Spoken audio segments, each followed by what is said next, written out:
સૌથી પહેલા મુદ્દામાં આપણે વાત કરીશું કાળઝાળ ગરમી વચ્ચે વરસી રહેલા કમોસમી વરસાદની।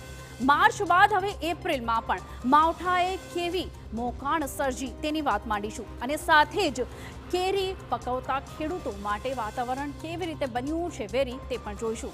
તો બીજા મુદ્દામાં વાત કોંગ્રેસના ઉમેદવાર નિલેશ કુંભાણીની કે જે ફોર્મ ભર્યા બાદથી ગાયબ હતા અને હવે તેમણે વિડીયો જાહેર કરી શું ચોંકાવનારો દાવો કર્યો છે તે પણ સાંભળીશું। તો બંગાળમાં પણ ભાજપના ઉમેદવાર સાથે કુંભાણી જેવો ખેલ કેવી રીતે થઈ ગયો છે તે પણ જોઈશું। ત્રીજા મુદ્દામાં વાત રૂપાલા સામે રાજપૂતોના રણસંગ્રામની કરીશું।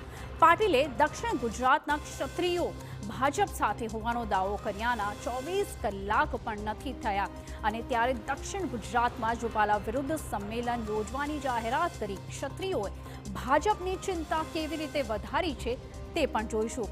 આગળ ચોથા મુદ્દામાં વાત કરીશું લોકશાહીની મહાપર્વની। બીજા તબક્કામાં કયા રાજ્યમાં સૌથી વધુ મતદાન થયું અને ક્યાં મતદારો સુસ્ત રહ્યા તે જોઈશું। સાથે જ રાહુલ ગાંધી ઉપરાંત કયા દિગ્ગજોનું ભાવિ હવે ઈવીએમમાં કેદ થઈ ગયું છે તેની પણ વાત કરીશું।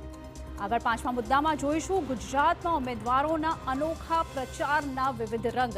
જેમ ચૂંટણીની તારીખ નજીક આવી રહી છે તેમ ઉમેદવારોએ મતદારોને રીઝવવા માટે અનોખી પદ્ધતિ અપનાવી છે તેના રસપ્રદ દ્રશ્યો જોઈશું અને અંતમાં વાત કરીશું ઈવીએમ અને વીવીપેટ મુદ્દે આવેલા સુપ્રીમ ચુકાદાની।